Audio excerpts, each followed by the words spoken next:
This all started with a text message.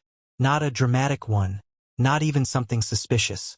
Just an innocent, mundane text from my wife, Sarah. Hey, I'll be home late. Don't wait up for me. Love you. I didn't think much of it at first. She'd been busy with a new project at work for weeks, and late nights had become the norm. But as I stood in the kitchen, stirring a pot of spaghetti, something about her message rubbed me the wrong way. Sarah wasn't the don't wait up type. Even when she had to work late, she'd come home tired, flop onto the couch, and insist I sit with her, even if we didn't say much. I tried to shake the feeling, focusing instead on dinner. But as the minutes ticked by, unease settled into my chest like a weight. Her late nights had been piling up lately, more than usual. Too many, if I was being honest with myself. It wasn't the first time that little voice in the back of my mind had whispered that something was off.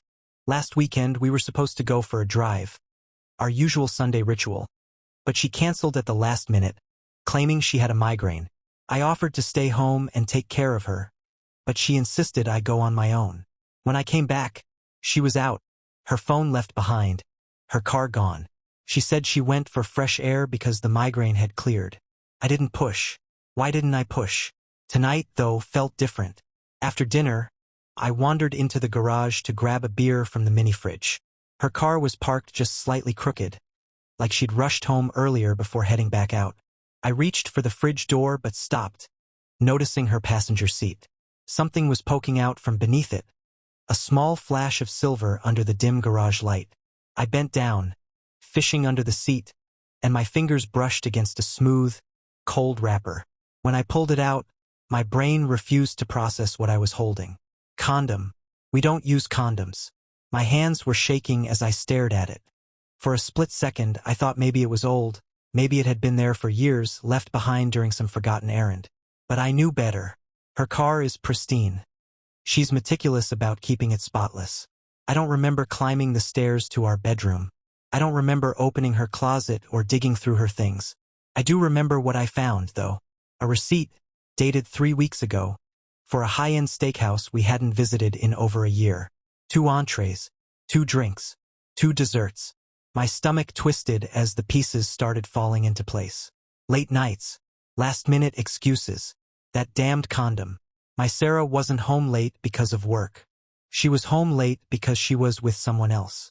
For the next hour, I sat in our living room, the house silent except for the hum of the refrigerator. My head was spinning, alternating between a desperate urge to deny what I was piecing together and the cold certainty that I was about to rip my life apart. When Sarah finally walked in, her heels clicking against the hardwood floor, I didn't stand up. I didn't even look at her. "Hey, you're still up," she said casually, dropping her bag on the counter. Her tone was too light, too cheerful. It made me sick. "Sarah," I said, my voice steady despite the storm raging inside me. "Whose is it?" She froze mid-step, her face a mask of confusion. "Whose what?" "The condom. In your car." Her bag hit the floor with a thud, her eyes wide with a mix of shock and something else. Fear? Guilt? Couldn't tell. Her lips moved, but no words came out. And in that silence, everything changed. Sarah stared at me, frozen like a deer in headlights. Her silence stretched out, each second slicing through my patience like a razor. I kept my eyes locked on hers, daring her to lie, daring her to explain. Finally, she blinked, and I could see her mind scrambling for an answer. "A condom? In my car?" she repeated, her voice trembling just enough to seem innocent, if I hadn't already seen the cracks forming in her mask. "Yes," I said sharply, holding the silver wrapper up for her to see. It glinted under the dim kitchen light, a tiny bomb detonating between us.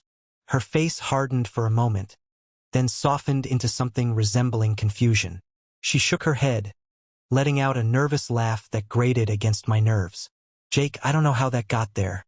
Maybe someone dropped it?" "Someone dropped it," I repeated flatly. "Under the passenger seat. In your car." "Yes," she said, her voice gaining strength as though she'd convinced herself this was a plausible explanation. "I've had coworkers ride with me. You know how messy people can be." "Messy?" I echoed, my voice dripping with disbelief. Sarah, your car looks like it's fresh off a dealership lot. You don't even let me eat fries in it without a napkin. Her lips tightened, and I saw her flinch, a crack in her polished performance. You're being ridiculous, Jake, she snapped, brushing past me to pick up her bag. But I wasn't letting her off that easily. Not tonight. Not after the last few months of feeling like a stranger in my own marriage. So who was the steakhouse for? I asked, pulling the receipt from my pocket and slapping it onto the counter. She froze mid-step, and the color drained from her face. The confident, dismissive Sarah I'd married was gone, replaced by someone cornered and desperate. Jake, she started, her tone shifting to one of false calm. You're making this into something it's not. I had lunch with a client. It was business. Business, I said, the word bitter on my tongue. You ordered 2 cocktails and a cheesecake for business? Since when do your clients get dessert? Her hands balled into fists at her sides. I don't have to explain every single thing I do to you, she shot back, her voice rising. For a moment, I stood there, stunned by her audacity. You're right, I said quietly, my voice a calm contrast to the rage bubbling inside me. You don't have to explain. But you also don't get to act like I'm crazy for noticing something's wrong. So I'll ask you one more time. Who is it? Sarah? She laughed, a sharp, bitter sound that echoed in the silence between us. You're unbelievable, she said, shaking her head. You find one stupid thing in my car and suddenly I'm guilty of… What? Cheating? Betrayal? Is that really what you think of me? That's exactly what I think of you right now, I said, my voice hard. Because nothing about this makes sense, and you're doing everything you can to avoid the truth. Her face twisted into something ugly, defensiveness mixed with anger and something I couldn't quite place. Fine, she spat, throwing her hands up. You want the truth? I don't even know why I bother coming home anymore. All you ever do is sit here paranoid and overbearing. Maybe if you paid attention to me for once, instead of treating me like a convenience, I wouldn't have to look for. She stopped abruptly, but the words hung in the air like a slap. Look for what, Sarah? I said, my voice trembling now. Go on. Say it. Her lips parted, but no sound came out. Her eyes darted around the room, searching for an escape, but there was none. I felt something cold settle over me, a weight heavier than anything I'd ever carried. You've already said enough, I murmured. You didn't even deny it. And just like that, the silence returned, louder than any argument we'd ever had. Sarah's silence was deafening. For a moment, I thought she might try to backtrack, to cover up what she'd just let slip. But instead, she stood there, her arms crossed tightly over her chest, her jaw set in defiance. The mask she'd worn for years, the one of the loving, devoted wife, shattered before my eyes. Fine, she finally said, her voice cold, devoid of any guilt or remorse. You want the truth? Here it is. I'm tired, Jake. Tired of being stuck in this boring, predictable life with you. You're not the man I married anymore. You don't excite me. You don't challenge me. So yeah, I went looking for something else. Someone else. Her words hit me like a freight train. My breath caught in my throat, and for a moment, I couldn't even process what I was hearing. This wasn't an admission, it was an attack. You went looking? I repeated, my voice trembling. So this wasn't some one-time mistake? You planned this? She rolled her eyes, the gesture so dismissive it made my blood boil. Don't act so surprised. This has been coming for a long time, Jake. You just didn't want to see it. I took a step closer, gripping the back of the kitchen chair to steady myself. My knuckles turned white from the force. I didn't want to see it? I didn't want to see it? Sarah, I've been bending over backward trying to make this marriage work while you've been out screwing someone else. She flinched at the word but recovered quickly, her expression hardening again. Don't you dare play the victim here. You're not perfect, Jake. You've been so caught up in your own little world, your job, your routines, that you didn't even notice me slipping away. I'm not going to apologize for wanting more. More? I snapped. What the hell does more mean? More lies? More sneaking around? More condoms under the seat of your car? Her lips curved into a bitter smirk. More passion, Jake. More excitement. Something I haven't felt in years because you've been too busy being predictable. Safe. I let go of the chair, my hands shaking as I tried to contain the surge of anger flooding through me. Safe? You mean loyal, faithful, committed? Is that what you mean by predictable? Because if that's boring to you, then maybe I don't even know who you are anymore. She shrugged, as if my words meant nothing. Maybe you don't. The room felt like it was closing in on me. This woman, the one I'd built my life around, trusted, loved, was a stranger. And she wasn't even trying to hide it anymore. Who is he? I demanded, my voice low but full of venom. At least give me the decency of knowing who the hell you threw our marriage away for. Her smirk vanished, replaced by a flash of discomfort. It doesn't matter, she said, avoiding my gaze. It matters to me, I yelled, slamming my fist on the counter. The sound echoed through the house, startling even her. You've destroyed everything we had, Sarah. The least you can do is tell me the truth. For a moment, she hesitated, and I thought I might finally get an honest answer. But when she spoke, her tone was icy and detached. It's none of your business, she said. This is about me, Jake, not you. You want to know who he is? He's someone who actually makes me feel alive. That's all you need to know. I stared at her, stunned into silence. I could feel my heart pounding in my chest, a dull ache spreading through my ribs. This wasn't just betrayal, it was humiliation. And she didn't even care. Get out, I said finally, my voice barely above a whisper. What? She asked, her eyes narrowing. I said, get out, I repeated, louder this time. If this is about you, then fine. Go live your exciting life, Sarah. But you're not doing it here. Not in this house. Not with me. She opened her mouth to argue, but something in my expression must have stopped her. With a huff, she grabbed her bag and stormed out the door, slamming it behind her. As the sound of her car engine faded into the night, I sank onto the couch, my head in my hands. The silence in the house was deafening, but it wasn't the same silence as before. This one was final, heavy with the weight of everything that had just fallen apart. I thought I'd feel relief when she left. Instead, all I felt was the raw, gnawing pain of betrayal. And I knew this was only the beginning. The quiet of the house was suffocating. Every creak of the floor, every tick of the clock seemed to mock me. The kitchen counter still held the receipt and the condom wrapper, glaring reminders of the night my world had cracked open. I sat there, staring at nothing, my mind running wild with questions that had no answers. How long had she been lying? Who was this man she'd decided was worth more than our marriage? Was I really that blind? Or had she just become that good at deception?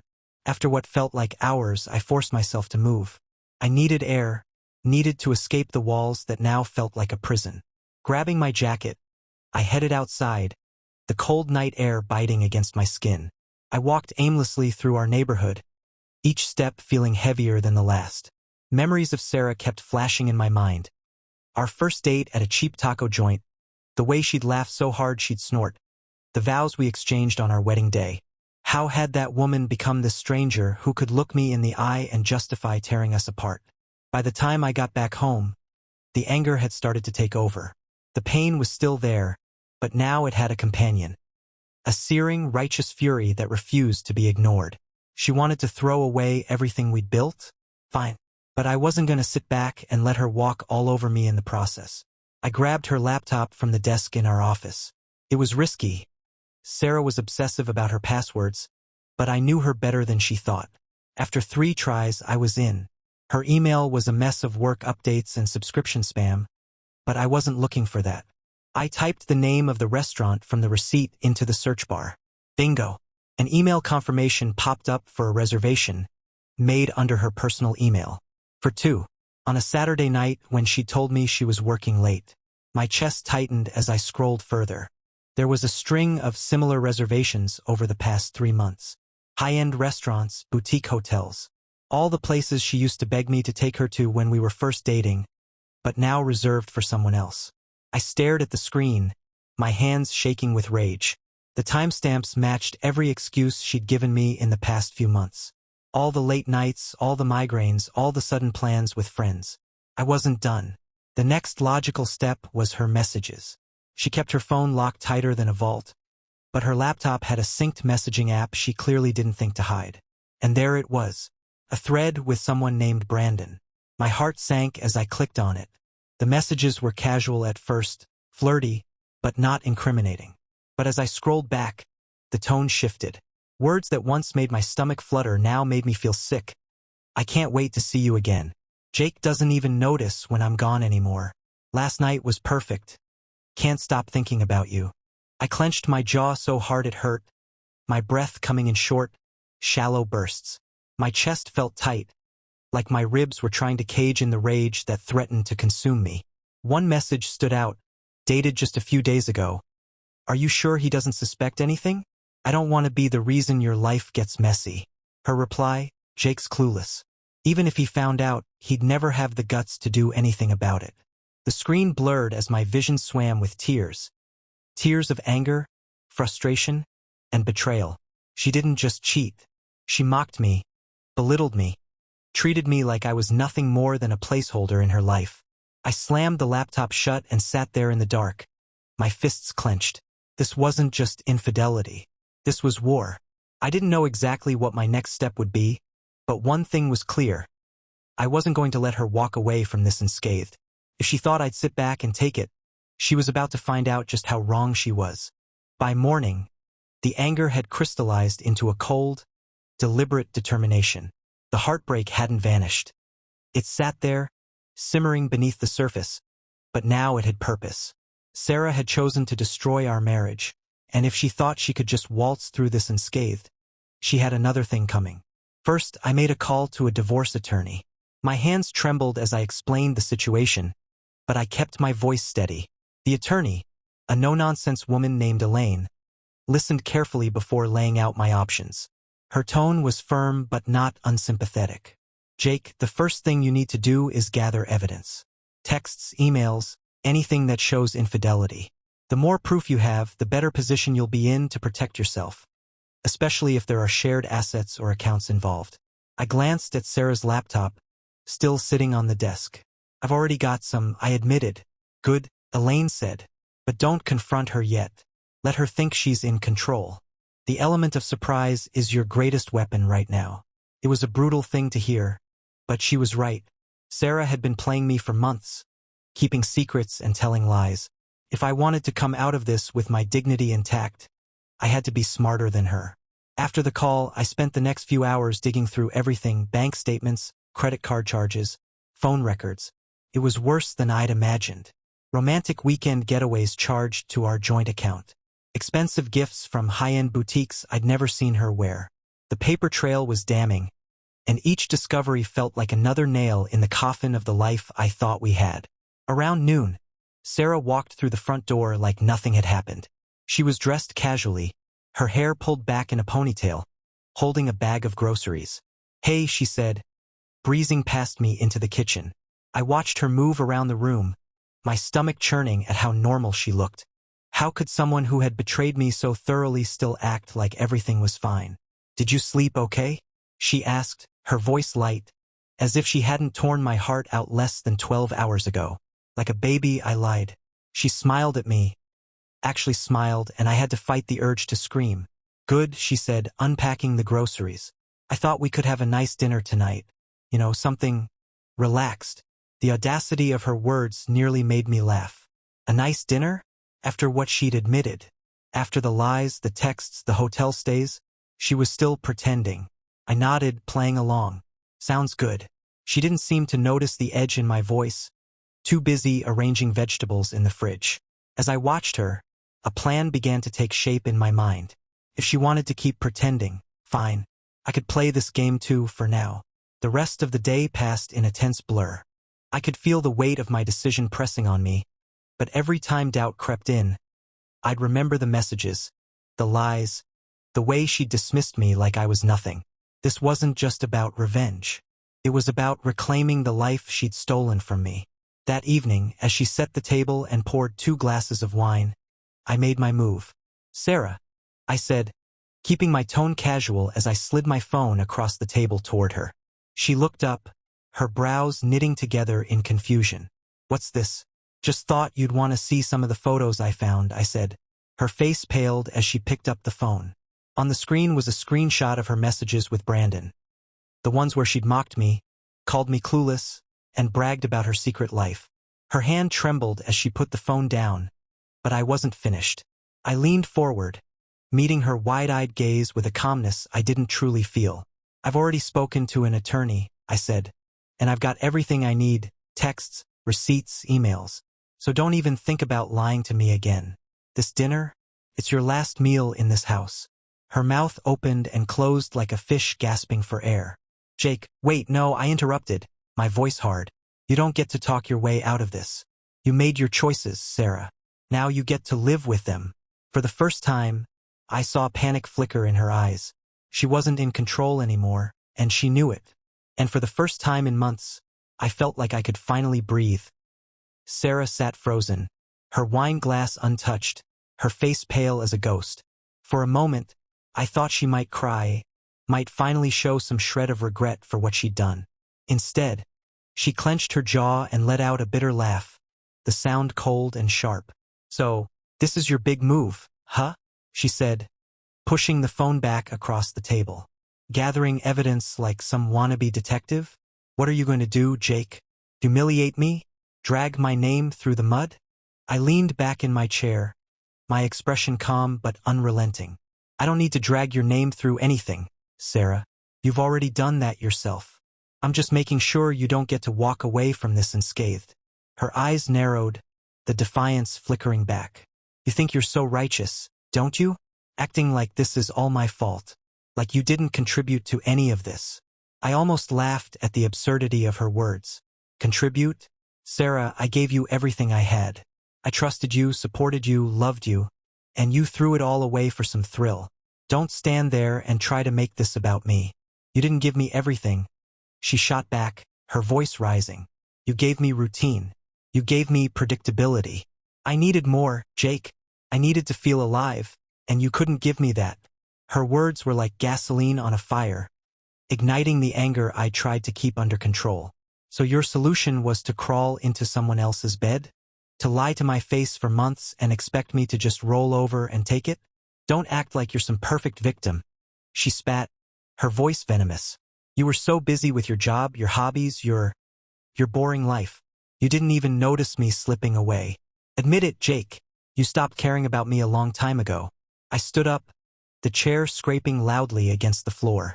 "You're unbelievable," I said, my voice shaking with rage. "You want to talk about who stopped caring? Fine, let's talk about it. You stopped caring the moment you decided to betray me. You stopped caring when you looked me in the eyes and lied. Over and over again.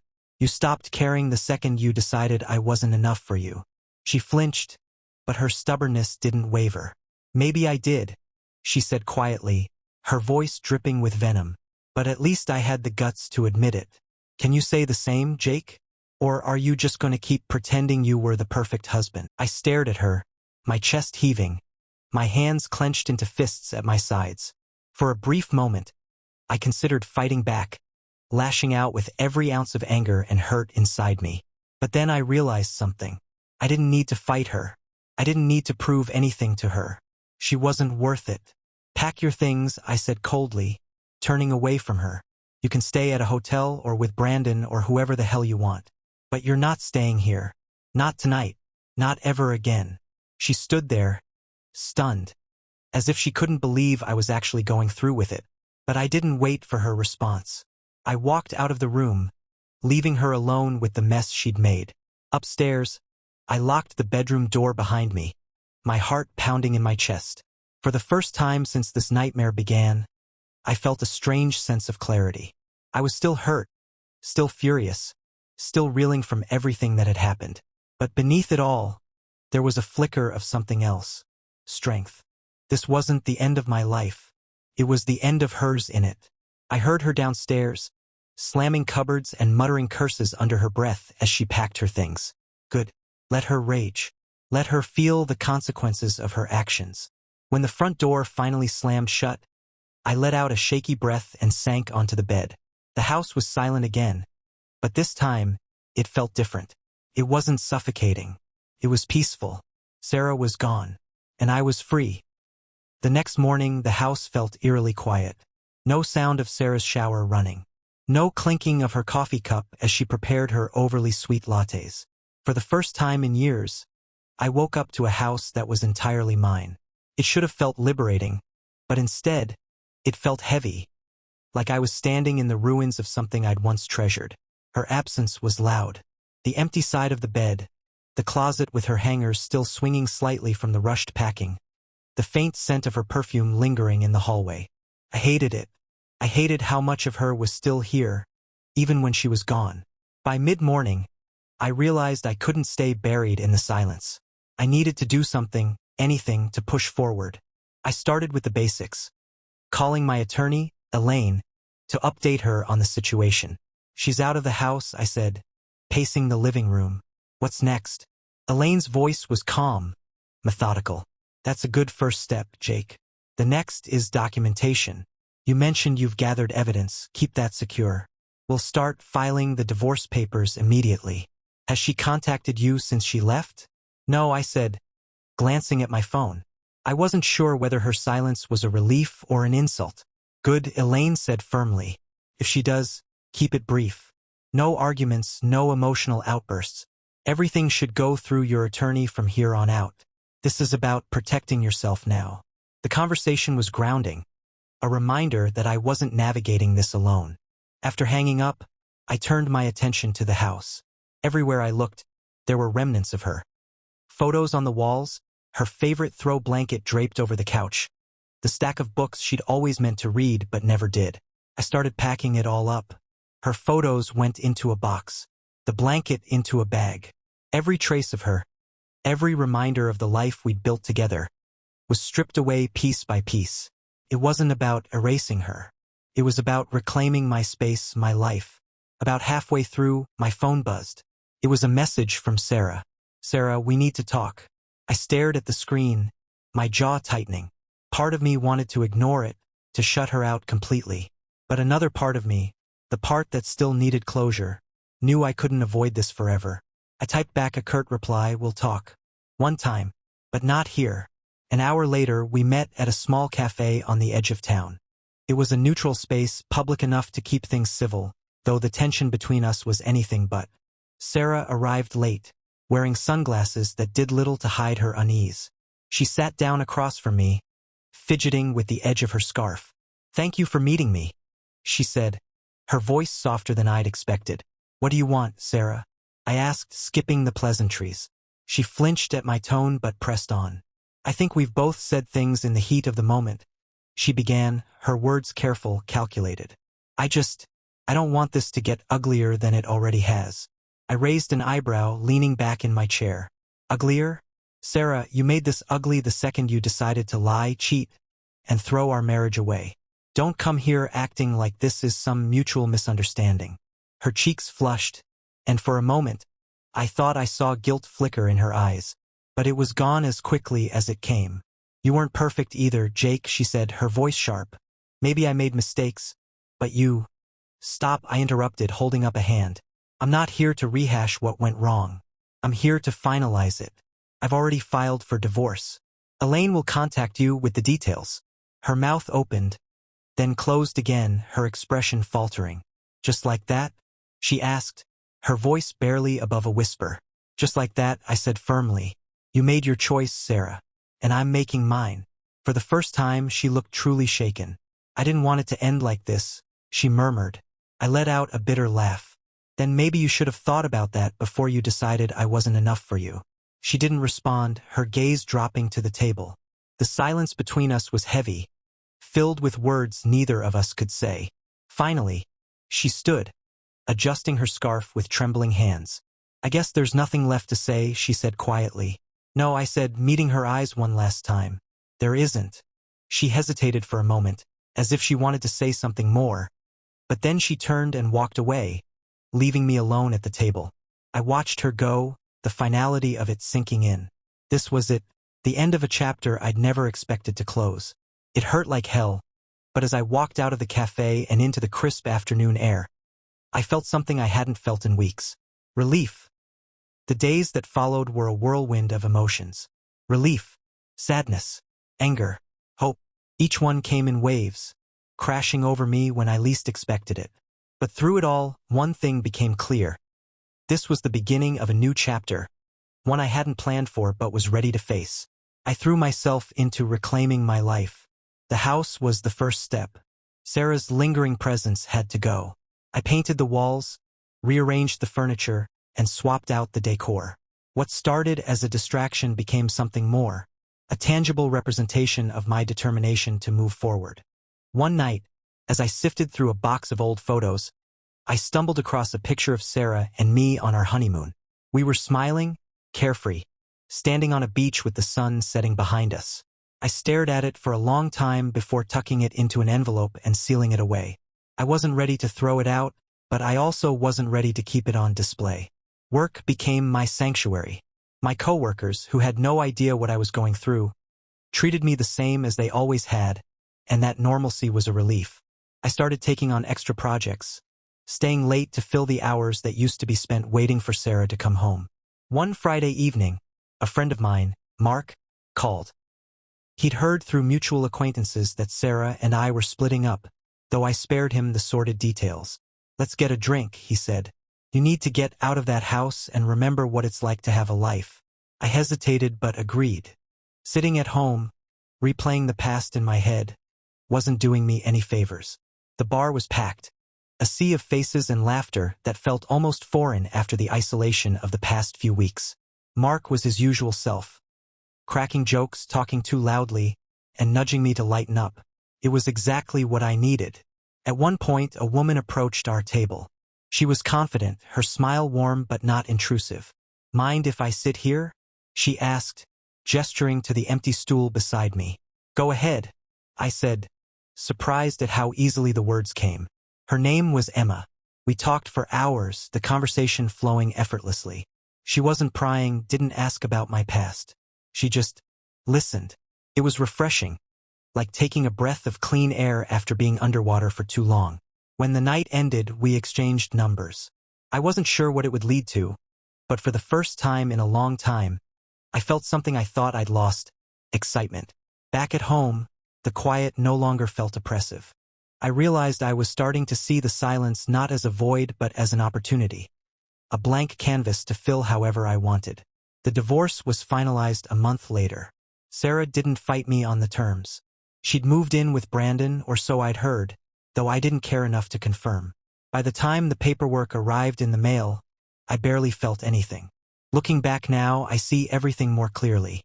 Sarah's betrayal was the worst pain I'd ever experienced, but it forced me to confront truths I'd been avoiding. Our marriage had been over long before I found that condom in her car.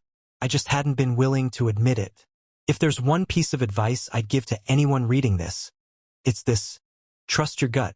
When something feels wrong, don't ignore it. And when the people you love show you who they really are, believe them. Today, I'm still figuring things out. I'm not rushing into anything with Emma or anyone else, but I'm open to the possibility of something new. I've learned that starting over isn't a failure.